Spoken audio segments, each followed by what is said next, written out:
you've got fluid in a pressurized chamber, and that's how it's pushing that piston. You saw the little silver rod coming out, because it's forcing that fluid into that chamber, which is forcing that piston. So it's under pressure. So it's either releasing that pressure or it's forcing that pressure in to make that piston activate. That piston can be anything that's activated on between your hydraulic shocks to the little hydraulic, those little tiny ones for a hatchback like on a car. Same thing, little hydraulic compression. And it works on the compression and the tension. So it's working, it uses that fluid as a mechanical advantage, so to speak, to make that piston activated. And that's why sometimes when they're under pressure, when you've got all that pressure and it's pulling apart, and you have to be very careful because then they might snap back, and that pressure in there is working against it's either like a sucking or a pressing, and so it'll suck it back in, and that's why it sometimes will come slamming down on you, like cut those lines when it's being, they're under pressure. And then same thing with the, because it's a liquid, if it's under a whole lot of heat, most of them have like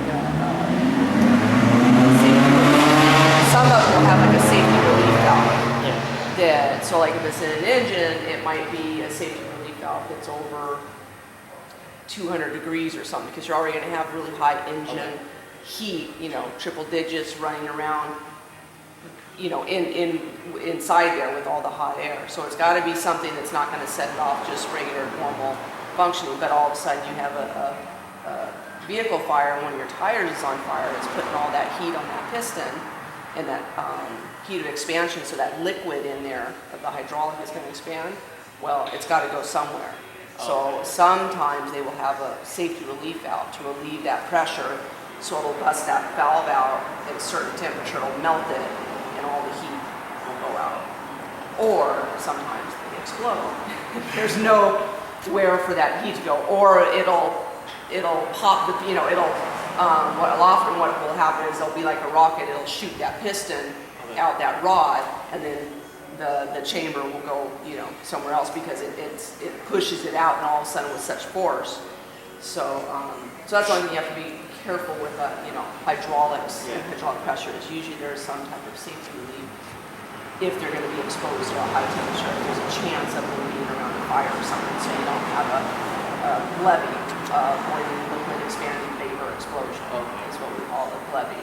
And so that's the danger about working with hydraulics, is if you have a pressure buildup. The reservoir for this chamber, for this particular hydraulic pump, is going to be here. That's where all your fluid is going to be.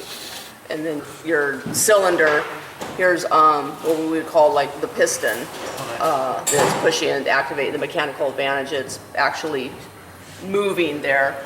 And then your pump is, I'd have to see what kind of pump that is as far as the activating to pump the fluid in, or for it to go back out the lines. And usually you have one that's pumping going in and one that's coming out.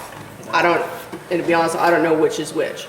And of course they're going to be high pressure lines. These are 1/4 inch, and so to withstand the pressure that you're pushing into the reservoir or pushing out. And then so the residual will be going there. Now, a lot of times it's for most pistons, it's a positive displacement pump, meaning whatever you have going in is the same going out. So if you've got